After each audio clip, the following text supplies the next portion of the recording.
Ba'zilar sog'-salomat bo'lib ham hayotdan noliydi. Sabab topadi. Ish og'ir, sharoit qiyin, imkon yo'q. Aslida esa muammo ko'pincha tanada emas, qalbda, irodaning mustahkamligida. Hozirgi lavhamiz qahramonlarini ko'rib, bunga o'zingiz guvoh bo'lasiz. Nogironlik bu imtiyoz emas.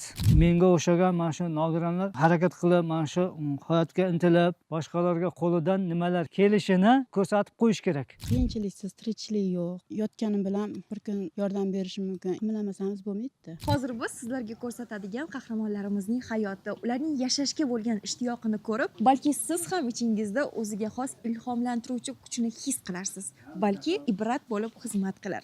Biz Denov tumanidagi Oqqo'rg'on mahallasidamiz. Xonadon egalari nogironligi bo'lishiga qaramasdan mehnatga bo'lgan mehr-muhabbati ortidan ko'rib turganingizdek mana shunday mo'jazgina tomorqada o'zlari mehnat qilib turib yiliga yaxshigina daromad topib kelmoqda. Ojizlar bahona izlaydi, kuchlilar esa yo'l topadi degan edi buyuk faylasuf Suqrot. Mana qarang, kimdir xasta tayoqqa ham tayanib zo'rg'a yuradi, lekin dalada ishlayapti. Issiqda ham, sovuqda ham mehnatdan qochmayapti. Hech kimdan najot so'ramayapti. O'z hayotining mas'uliyatini o'zining yelkasida ko'tarib yuribdi. Chunki biladi, hech kim uning o'rniga yashab bermaydi. Mana shu holatga tushishimga shu yoshligimda sal shu ukoldan temperatura qilganman, shu ukol qilishgan shu holatga tushganman-da. Sal noto'g'ri ukol qilib qo'ygan, oyog'im ishlamay qolganda. Keyin mana shu sekin-sekin shu holatdan chiqib ketish uchun harakat qildim. 2001-yil Toshkentga shu o'qishga bordim. Toshkentda 2 yil o'qidim. Toshkentdan keyin shu o'qigandan keyin yangangizni uchratdim. O'sha yangangiz bilan shu 2008-yil shu turmush qurdik. Hozir kunda mana shu Allohga shukr, yangangiz noz qilgani yashab kelyapmiz. 4 ta farzandimiz bor. Qiyinchiliklar bo'ldi. Darajaga yetish o'zi bilan o'zi bo'lmaydi. Mana shu harakat qildik. Bu yerda ham shu 2010-yil olganmiz. Tashlandiq joy edi bu yillar. Shu darajaga yer qildik. Mana hozir bahor kunda mana pomidor, mana baqla, bolgarska, makkajo'xori ekamiz xudo xolasa. Kunimiz, hayotimiz o'tyapti-da. Prezidentimizga rahmat. Mana shu nogironlarga e'tibor qilib, ancha xizmat bilan yordam qilyapti. Xursandmiz. Eng achchiq haqiqat shuki, ko'p odamlar imkon yetishmagani uchun emas, xohish yetishmagani uchun ortda qoladi. Nizomiddin aka Xurramovning ayoli ham birinchi guruh nogironi. U bolaligidagi baxtsiz hodisa sabab 3 yoshida bitta oyog'idan ayrilgan. Toshkentdan Surxondaryoga kelin bo'lib kelgan bu ayol 4 ta farzandni dunyoga keltirib, turmushidan mamnun yashab kelmoqda.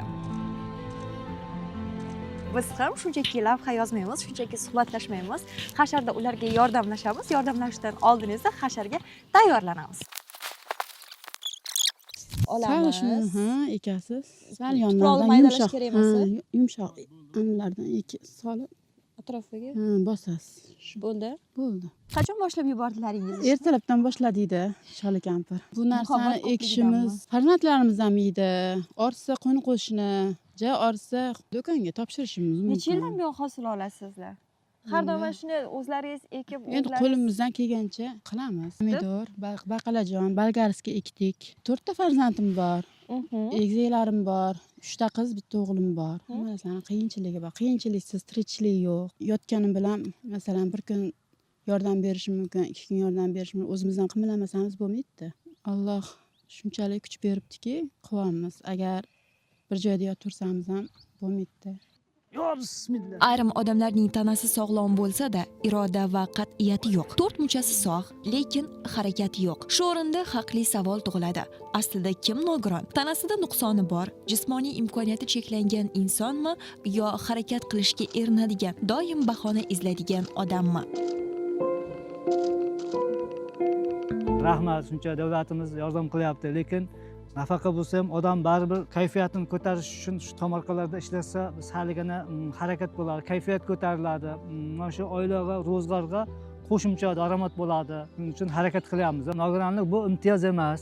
Holatda ekan davlatdan masalan bering deb bu so'rashni o'zim ham yomon ko'raman. Dehqonchilik qilishda o'sha kirganimda mana shularni ko'rib, mana shularni ekib, ertaga hosilga kirganda bularda juda quvonib, bir hayotda bir yana kayfiyatini ko'tarish uchun harakat qiladi-da. Shu bolalarimiz uchun ko'chaga chiqib, mana shu holatda bo'lsa ham kayfiyatlarni ko'tarib, mana shunday umr guzorini qilib kelyapmiz-da. Yotib olma pish, og'zimga tushgan bilan olmani o'zi tushib qolmaydi. Xudoyim masalan bandam harakat qilsa mendan barakat degan. Shuning uchun harakat qilamiz xudo xohlasa. Boshqalarning fikrini uncha e'tiborga olmayman.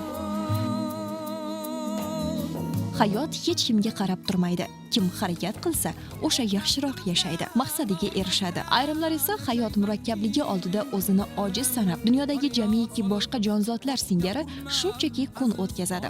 Taqdir sinovlari qarshisida matonat ko'rsatib yashab kelayotgan Xurramovlar oilasi ana shunday insonlarga tom ma'noda ibrat bo'la oladi.